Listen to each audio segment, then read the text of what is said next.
Voilà, je rends gloire à Dieu de pouvoir dire un mot de témoignage. Moi, en ce moment, je suis vraiment béni. On était avec les frères, on était en Israël. On a fait un séminaire là-bas de 8 jours et on a vraiment reçu. On a tous différemment, mais tous reçus de la même personne. Tous reçus du Seigneur. Je vais vous expliquer mon témoignage dans cette soirée. Moi, mon témoignage, il n'est pas compliqué.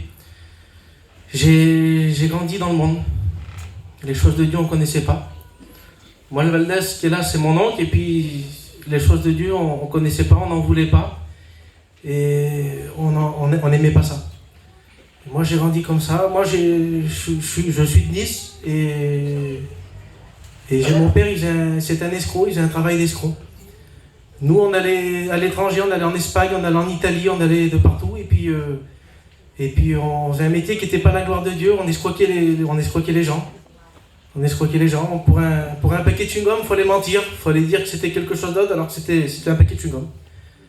C'était un métier qui n'était vraiment pas la gloire de Dieu. Alors, j'ai grandi comme ça. J'ai suivi les traces de mon père. Tout jeune, dès l'âge de 14-15 ans, ce que je voulais, c'était gagner le monde.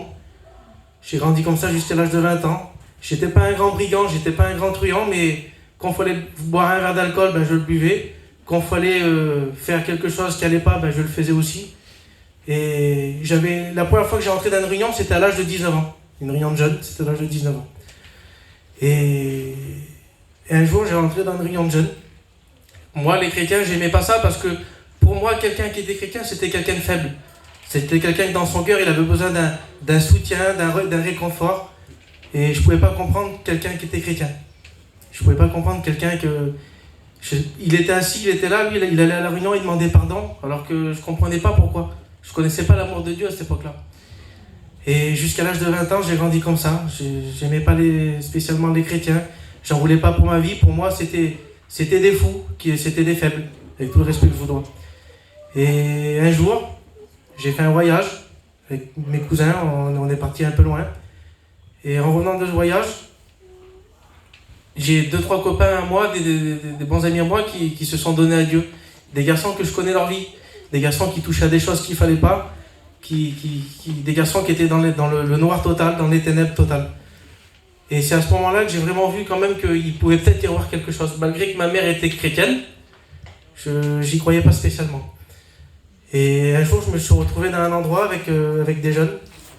Et ces jeunes, c'était des chrétiens. C'était des chrétiens et ils ont commencé à prier Dieu. Et moi, par respect, je voulais m'en aller, mais par respect, ça m'énervait. Par respect, j'ai resté quand même. Et pour la première fois de ma vie, j'ai demandé quelque chose à Dieu. Et j'ai dit, Seigneur, si tu es vivant, Amen. Si tu es réellement vivant, que c'est vrai que c'est pas tout c'est pas une escroquerie ce qu'ils sont en train de faire eux, là.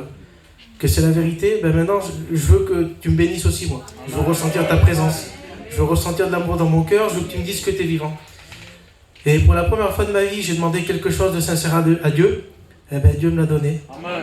Je me suis retrouvé, j'étais béni, j'étais à genoux. Il y a 10 minutes avant, je ne comprenais pas pourquoi on pouvait demander pardon à Dieu.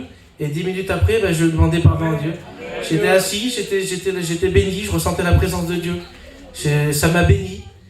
Et ils disent les écailles tomberont des yeux. Moi j'ai vu les écailles tomber des yeux. Il y avait des gens que je ne pouvais pas supporter, que j'aimais pas, c'était devenu mes copains. J'avais de l'amour pour eux. Mon travail qui n'était pas la gloire de Dieu, Dieu m'a donné un autre travail.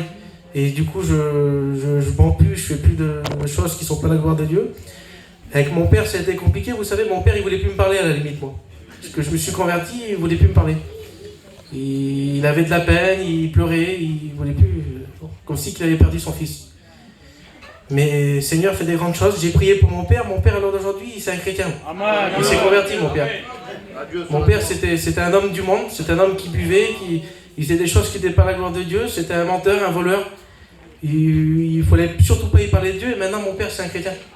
C'est un chrétien. La semaine prochaine, je m'en vais en Italie avec lui. Avant d'aller en Italie, nous, pour escroquer les gens, pour prendre de l'argent vieux. Maintenant, on va en Italie parce qu'on va construire l'école biblique là. Amen, amen. Je remercie vraiment le Seigneur pour tout ce qu'il a fait dans ma vie. Alors d'aujourd'hui, j'ai la plus belle vie du monde. Je suis un chrétien. Si le Seigneur il revient, je pars avec. J'ai mon foyer qui appartient à Dieu. Ma femme, elle est là. Je me suis baptisé avec elle. Je remercie le Seigneur pour tout ce qu'il a fait dans ma vie. On vous a dit souvent, faites une expérience pour ceux qui n'appartiennent pas à Dieu. Ben, c'est vrai, faites une expérience parce qu'avec le Seigneur, vous avez tout à gagner. Vous n'avez rien à perdre dans la situation que vous êtes. Mais avec le Seigneur, vous avez tout à gagner. Amen. Amen. Gloire au Seigneur. Hein. Amen. C'est merveilleux.